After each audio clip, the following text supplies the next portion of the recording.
Okay, so wait a minute. Can you see me in that reflection? You can. You can see everything that's going on behind me. Okay, this is going to be a little bit of a learning curve, I think.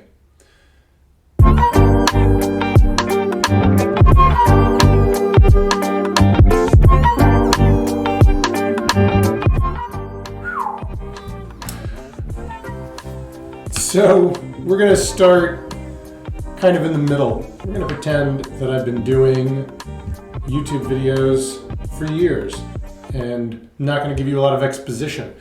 I'm Chris Breyer. I'm the chief distiller and whiskey blender of Coppersea Distilling. We're what we call a Heritage Methods farm distillery in the Hudson Valley of New York. And on this channel, I'm going to be talking about my favorite things. Number one at the top of the list, of course, is whiskey.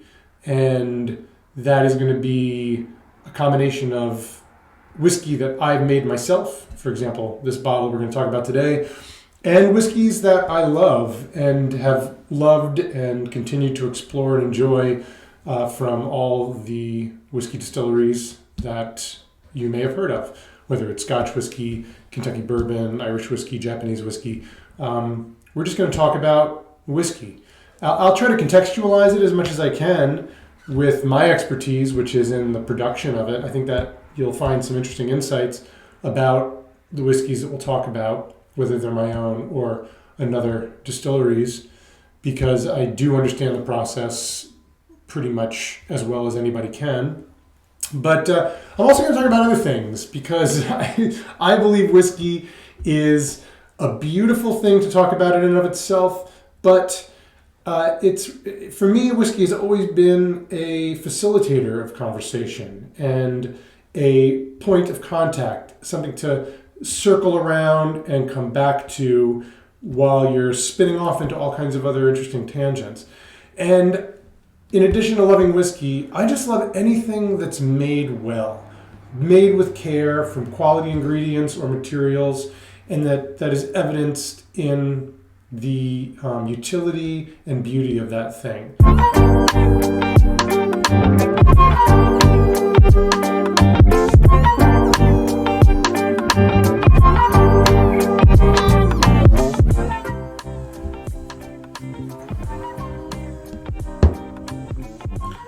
Okay, so let's get into this whiskey. So this is 100% malted rye, and it was aged in a 30-gallon barrel. Now, this was from a period when we were experimenting with small barrels. This was the sort of Wild West period of the craft distilling movement.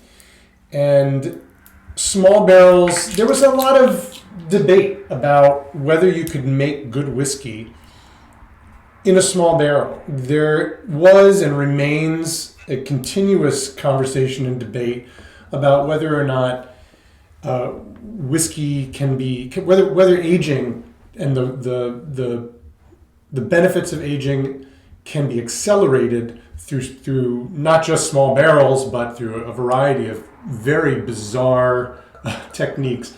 Everything from reactors to wood chips, all kinds of very unusual scientific theories have been made, and almost without fail they've been debunked or basically abandoned. So let's talk mash bill. This is 100% malted rye. We do all of our own malting on the floor of the distillery in the traditional manner. So we'll talk certainly more about malting. Probably do a whole episode just about malting and our process of malting. It's a 7-year-old. It was aged in a 30-gallon barrel from Barrel Mill.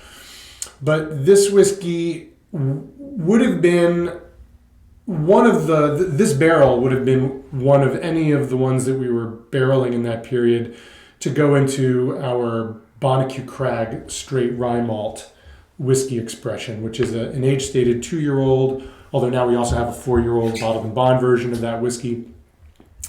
And when we started pulling the earliest barrels for those dumps, I already had an eye toward extended aging. And so I'd started thinking about what barrels that we were opening up and getting ready to put into a Bonnecue Crag 2-year-old dump seemed to be showing promise for extended aging.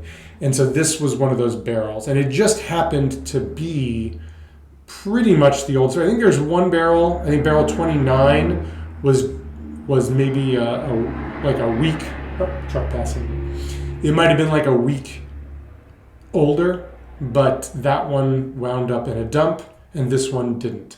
And that's purely because of the magic of the barrel. For whatever reason, this one stood out to me as being interesting, something was happening, and it made it through the years, because I will reassess these barrels and see what they're doing over time.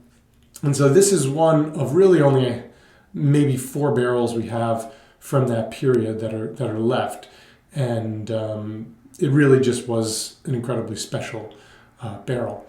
Our single barrel program, by the way, is something that we do exclusively either for our own store on site, or they are sold to specific accounts out in the market. So, for example, Astor Wine and Spirits in New York City has done single barrels with us. A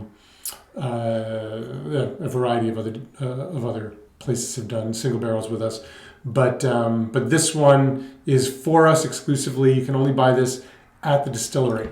So let's get into the whiskey. So right off the bat, you're going to see this is just a beautiful, rich, sort of amber color, amber mahogany. That's not just the table. As I get better at this video, I guess I should have some kind of a white background here for you to see. I have a piece of paper here. So we can take a look here and you can see how beautiful the color on that whiskey is.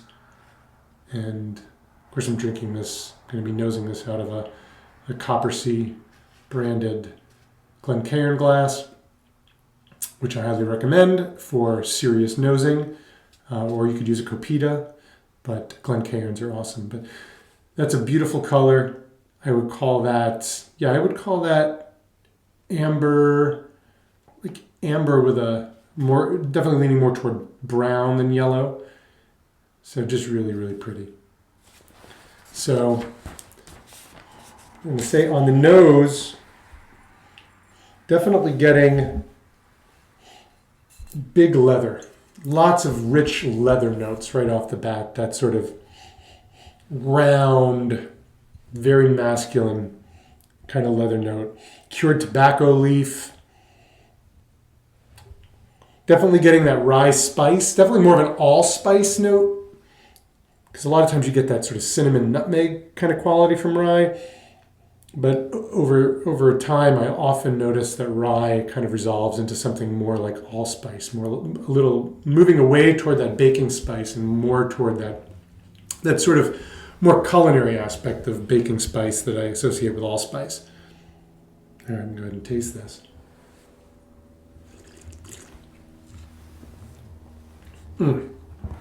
Yeah. So the opening note on the palate's just rich caramel. So definitely getting that. We use a number 3 char. So definitely getting that big caramel note that we always associate with American whiskeys. Lots of nice hardwood smoke right off the bat. Kind of almost getting that sense and memory of like a campfire toasted marshmallow, toasted on a stick over a hardwood fire. Now I'm getting it's resolving into like fig, dates. I love those big, rich, chunky sort of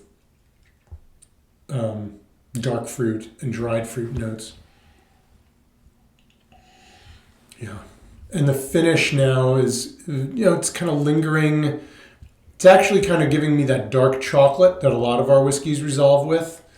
Dark chocolate, and then that sort of lingering, almost like a wildflower honey. little almondy. So that is, there's just a huge amount going on.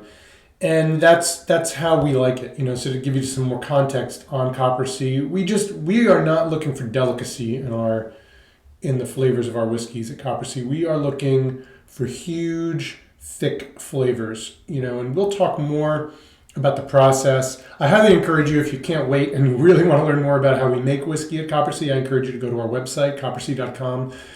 You'll be able to see my face there, and I talk to you extensively about each of our what we call heritage methods processes.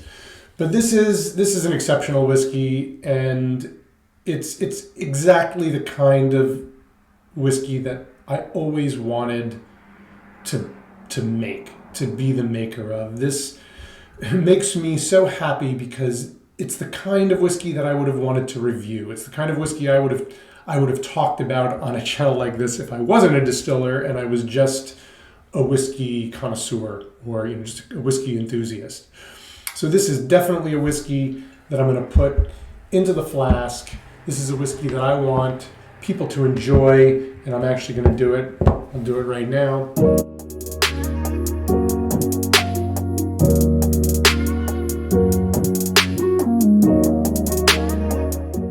So this is a 6-ouncer. And some people just pour directly in. I think that's crazy because there's so much potential for spillage, and especially when you're dealing with the kinds of whiskeys that I like to drink.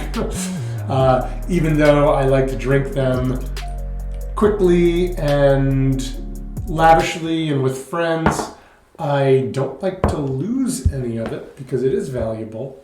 So this is a 6-ouncer, so that's going to be about 170 milliliters.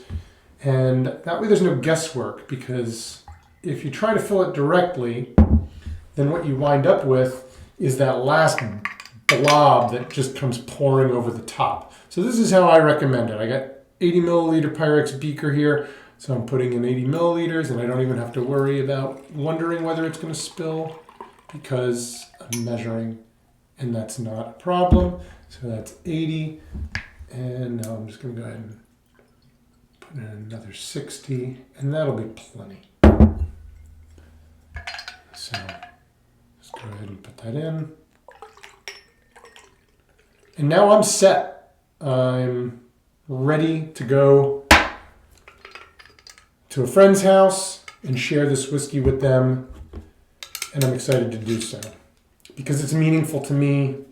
It's meaningful to them too because they care about me and they know that this is a very important part of my life. This is 7 years of work in the making, and actually 10 years of work for the entire life of the distillery.